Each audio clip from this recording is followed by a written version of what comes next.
Bonjour à toutes et à tous. Moi, ça va être un peu plus simple que toi. C'est-à-dire que j'ai un parcours qui est purement universitaire. C'est-à-dire que globalement, j'ai eu mon bac en 89. J'ai rapidement enchaîné vers les géosciences en entrant à la faculté des sciences.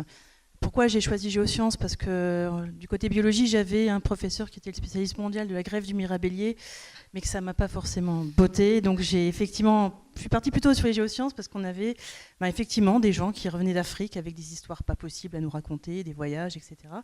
Et donc je me suis engagée en géosciences. Donc j'ai passé un DUG en géologie, à l'époque on appelait ça donc un bac plus 2, un DUG. Puis ensuite, je me suis plutôt orientée vers de la physico-chimie, des minéraux et matériaux, parce que j'avais envie de cette dimension un peu physique-chimie qui existe dans les géosciences également. J'ai fait un DEA donc, en géophysique et ensuite une thèse sur la géothermie haute enthalpie avec quelques collègues, dont Sylvie Gentil et Christelle ici dans la salle, travaillant sur les réservoirs fracturés principalement et sur le site pilote de Soultz-sous-Forêt en Alsace. Après cette thèse, donc, j'ai eu l'opportunité d'être prise sur un poste de maître de conférence. Au passage, ce poste de maître de conférence, c'était un choix aussi familial, puisque mon conjoint a mis 7 ans derrière à retrouver un emploi, on va dire, au même endroit que moi. Donc moi, j'ai eu la chance, on va dire, d'être bien entourée pour pouvoir asseoir mon métier. Donc j'étais plutôt donc, enseignant-chercheuse. J'ai fait donc de la recherche pas mal, et puis j'ai commencé à prendre goût un petit peu à la gestion. C'est-à-dire que c'est les étudiants qui m'intéressaient finalement un peu plus. Et donc j'ai commencé à prendre des responsabilités de gestion de formation, en particulier la licence géosciences à Nancy. Et puis l'un dans l'autre, ça a enchaîné. J'ai compris que j'avais envie à nouveau de pouvoir gérer ça en termes de gestion des étudiants, des enseignants. Et j'ai eu l'opportunité en 2011 de rentrer à l'école des mines de Nancy à la direction des études, où j'ai passé 6 ans. Donc ça m'a donné à nouveau encore plus goût à la gestion. Et puis j'ai eu l'opportunité, en fin de mandat de Jean-Marc Montel, de pouvoir candidater à l'école de géologie. Et donc j'ai été nommée directrice de l'école le 1er octobre 2018. Donc effectivement, ça fait 1 an quasiment. Et tout ça sans frein ni obstacle? Écoutez, je vais peut-être détonner, mais non. En tout cas, la seule chose que je peux dire, c'est que la période des 30-40 ans dont on parlait tout à l'heure, effectivement, moi je l'ai réservée à ma famille, clairement. Et effectivement, une fois les 40 ans passés, ça m'a donné l'opportunité de candidater sur ces postes-là, entre guillemets un peu plus libre, effectivement, dans ma tête, donc c'était important pour moi. Mais non, pas forcément de frein. Après, à nouveau, la petite chose que je peux dire, c'est que lors de ma candidature à l'école de géologie, donc je suis la première femme en 111 ans à l'école de géologie, j'ai eu des remarques un petit peu, j'allais dire désobligeantes, du style tu pars avec une longueur d'avance puisque tu es une femme.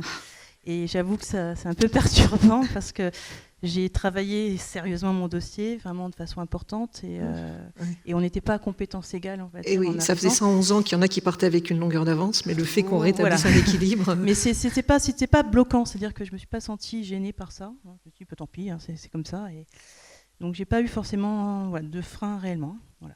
Sinon, par rapport à ce que disait Pierre sur l'école de géologie, c'est vrai que moi je suis née en 1971, et 1971 c'est la première fille qui est diplômée de l'école de géologie, c'est Joëlle Riss, que Sylvie connaît bien, et je crois qu'elle est rentrée à l'école en trafiquant son prénom, si je ne me trompe pas, puisqu'elle a enlevé le LE de Joëlle pour paraître un peu plus masculin, on va dire. Et voilà. Mais donc actuellement, c'est plus le cas. C'est pas vrai ? Ah, alors Sylvie, tu me témoigneras du contraire. C'est une légende urbaine. C'est une légende. C'est une légende Mais urbaine. de nombreuses femmes dans l'histoire se sont travesties en hommes pour obtenir certains postes. Tout ça. Il y en a eu beaucoup dans l'armée dans les siècles passés, par exemple. Donc j'ai revu Joëlle qui est revenue d'ailleurs à l'école dans le cadre d'une petite fête avec la promotion 1971. Donc voilà, ils évoquaient cette petite chose-là. Par contre, à l'école de géologie, depuis une dizaine d'années, on a 50% de filles. Donc ça veut dire que ce cap de 71, ensuite, alors j'ai pas un graphe à vous montrer, mais il y a eu une augmentation quand même assez graduelle, et là on est assez fiers de ces 50% de filles. Alors pourquoi ? Tout simplement parce qu'à nouveau, on en a parlé tout à l'heure, l'école recrute à partir de différentes filières. Donc on recrute effectivement sur BCPST, donc, où la proportion de filles est un peu plus importante que dans les autres filières MP, PC, PSI en particulier, mais j'ai aussi des filles dans ces filières-là. Donc en tout cas, ce pourcentage de 50%, il est quand même relativement constant.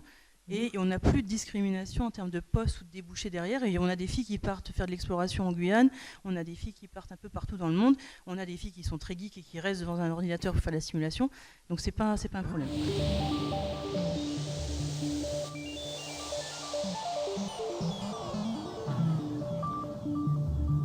Du point de vue de la formation, donc on est content de notre 50% de filles dans nos promotions. Donc de 100 élèves par an.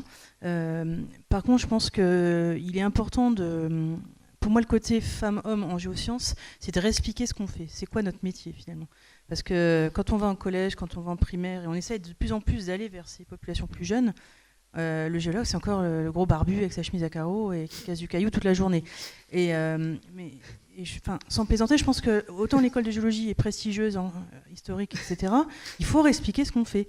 Et c'est là qu'on expliquera qu'il y a de la place pour tout le monde. Et au passage, le gros barbu à chemise à carreaux, ça peut être aussi une femme. Il faut changer de rôle modèle. Sans barbe. Donc je pense qu'il y a un travail de communication, effectivement, au niveau, mais vraiment, on attaque, nous, les classes préparatoires et les lycées, un peu moins les lycées. Je pense qu'il faut qu'on descende plus bas et qu'on aille chercher finalement les plus jeunes pour leur expliquer ce qu'on fait, c'est quoi un géologue. Il n'y a pas que des paléontologues et des vulcanologues dans nos métiers. Il y a encore ces stéréotypes, je pense qu'il faut qu'on travaille. Donc ça, c'est pour moi le premier point. Après, au niveau de l'école, donc ça se passe évidemment très bien. Donc on n'a pas tellement d'action envers les élèves parce que quelque part, ils arrivent déjà avec cette mixité et ils l'apprécient. Donc ça on va juste essayer que ça perdure. Alors, on monte un peu en puissance sur les filières autres, à nouveau que BCPST. Mais à nouveau, ça, c'est notre devoir de communication et d'attirer aussi les filles qui sont dans ces filières-là aussi. Oui. Et continuer à les attirer, ainsi que les MP, PC, PSI. Voilà. Donc il faut à mon avis, moi c'est une histoire de communication pour la formation. Et côté enseignant ? Et côté enseignant, je pense que peut-être Manuel en parlera, mais depuis que je suis arrivée à l'école, j'ai changé mon équipe de direction. Donc j'ai une directrice des relations internationales, j'ai une directrice des études, entre autres. On a une directrice du pôle scientifique qui est à mes côtés. Je pense que c'est aussi... là, j'ai fait ce qu'effectivement les hommes ont fait pour moi à un moment de ma carrière. J'ai été les chercher en leur disant si, tu viens à côté de moi et on travaillera bien ensemble. Et donc ça, ce travail de mentorat, finalement, moi, je l'ai expérimenté à petite échelle là, au niveau de l'école. Mais je pense qu'une fois qu'on est dans la place, on peut justement faire ce rôle-là.